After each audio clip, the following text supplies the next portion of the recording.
Mon père, journaliste, spécialiste de l'Allemagne et en même temps membre du deuxième bureau de l'état-major de l'armée, c'est-à-dire du service de renseignement de l'armée, on appelait ça l'espionnage, a joué un rôle important dans la conduite de cette guerre. Dès la signature de l'armistice, le deuxième bureau a cherché à reconstituer un réseau de renseignement.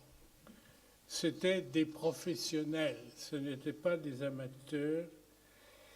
Et le malheur a voulu que, en cherchant à reconstituer son réseau, mon père est tombé sur un ancien sous-officier de l'armée française, médaillé militaire, ancien combattant de la guerre de 14-18, un certain Dupré, qui s'est vendu à l'Allemagne, qui s'est vendu à l'Abwehr et a dénoncé mon père. Arrêté le 11 novembre 1940, mon père a été fusillé le 9 août 1941, c'est-à-dire environ 15 jours avant son compagnon de prison à Fresnes et au Cherche-Midi, c'est-à-dire d'Estienne-d'Or. Mon activité qui vous fera sourire a été au départ de déchirer les affiches de propagande de l'armée allemande. Et puis je m'amusais aussi un petit peu à mettre du sucre dans l'essence des voitures allemandes. Une autre de mes activités a été l'aide aux prisonniers. Je ne vous cache pas que c'est avec un souvenir un peu attristé que je me souviens de l'accueil de certains de ces prisonniers qui me traitaient de petit con. Quoi qu'il en soit, un certain nombre tout de même ont suivi mon conseil. La difficulté, c'est qu'un grand nombre d'entre eux étaient des Noirs. Et il était difficile de dissimuler en paysans du Nivernais des soldats. Enfin, bon, on faisait ce qu'on pouvait. Et un certain nombre d'entre eux ont dû, je crois, se souvenir de cette action. Nous avons très vite à Lyon pris contact avec un réseau de résistance et nous avons repris la distribution de tracts. C'était à l'époque la forme de résistance. Hein. Bon, on ne faisait pas encore sauter des trains. Je vous passe, mesdames, messieurs, sur l'extrême misère que nous avons connue, sans ressources, mon père étant en prison et réfugié à Lyon. Nous dépendions du Secours national.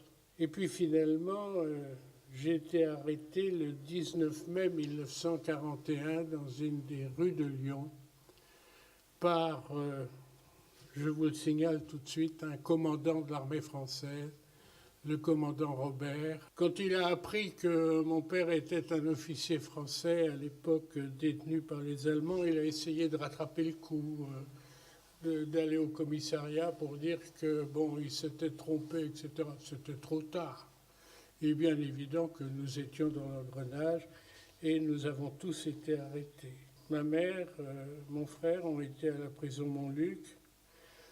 Moi-même, j'ai été un moment à la prison Saint-Jean de Lyon et puis après dans le refuge des mineurs délinquants, c'est-à-dire en maison de correction. C'est une période dont je me souviens avec une certaine fierté finalement. Vous comprenez, étant accusé par le juge d'instruction d'atteinte à la sûreté de l'État alors que j'avais 12 ans, avouer qu'il y avait quelques raisons de se gonfler la poitrine et d'être fier de soi.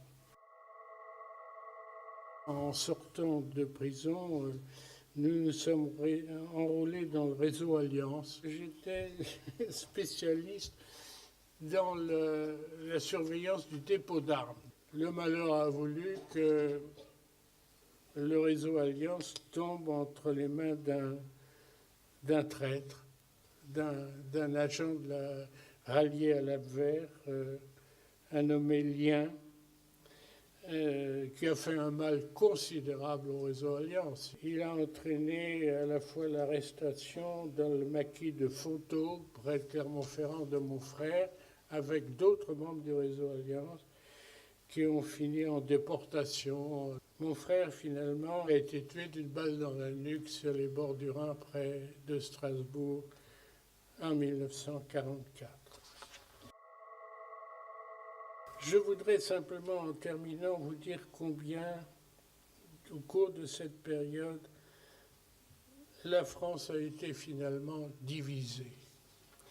Divisée avec une toute petite proportion de résistants ou de partisans de la France combattante, une immense majorité en faveur du maréchal Pétain, et que ceci a entraîné ce que, pour ma part, j'assimile à une période de guerre civile, avec ses effets déplorables, lamentables, d'une multitude de dénonciations. Nous avons, nous-mêmes, dans ma famille, eu entre 8 et 10 dénonciations. C'est une partie de cette France occupée qu'il faut avoir présente à l'esprit, en assumer, disons, le souvenir, même s'il est pénible, mais c'est malheureusement la vérité. Ma conclusion, je reprendrai ce que les résistants, avant d'être fusillés, proclamaient: Vive la France!